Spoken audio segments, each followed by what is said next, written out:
Magluluto ako ng bacon sa makina ng sasakyan. Malalaman kaya niya na ang sandwich na ito ay luto sa sasakyan.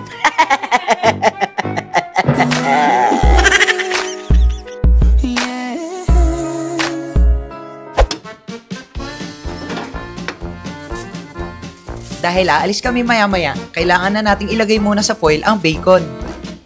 Para pag umandar na ang sasakyan kasabay ng pag-init ng makina, ay tiyak makakasatuparan na natin ang ating misyon. This time, kasabot ko si Yaya Hina. Siya kasi ang may hawak ng mga ingredients na gagamitin natin. Pahiga mo.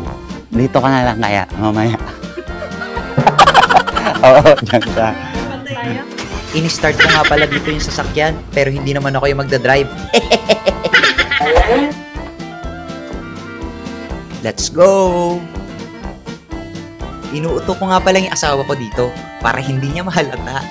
Smile, smile, smile. At nagpauto naman. Kaway-kaway.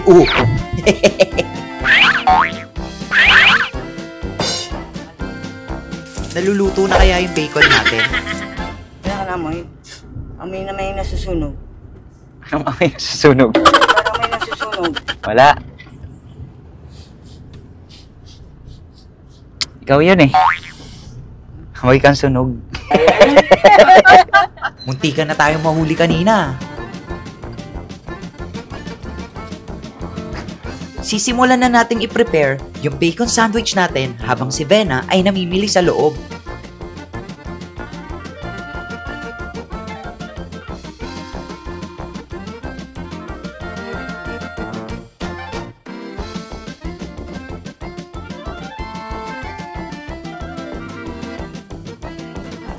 Shit.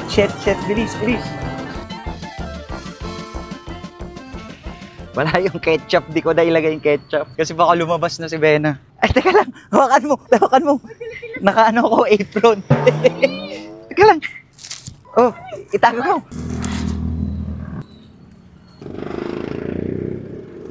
Sarap neto ah. Sayang walang cheese. Parang ang tagal niya.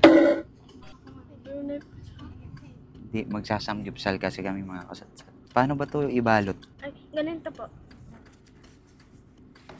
Tagal naman niya. Gusto ko na kainin to. Ayun na ata. Si Ayahina naman yan. Ayun na.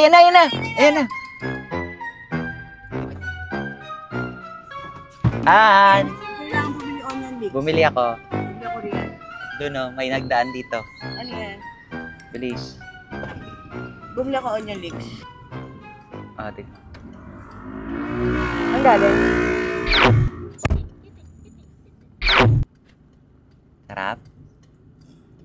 Ha? Ang bacon. Bacon. Sarap.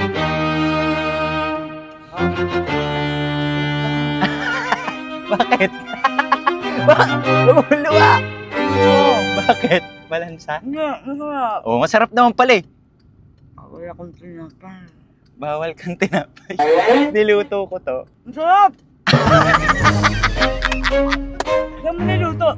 Sa makina.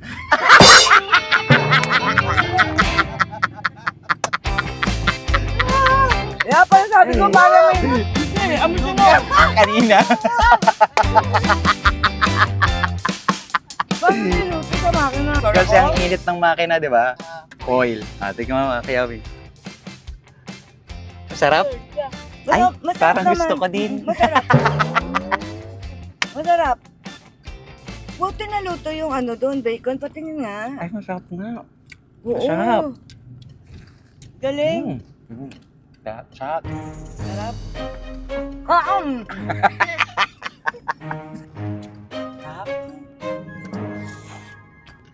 Namiss ko tinapay. Nakatikim ka sa'yo niya. Parang sa kumain ng tinapay. Ngayon nakita ko kumain tinapay. Ngayon lang uli nakatikim si Bea ng tinapay. Luto pa sa makina.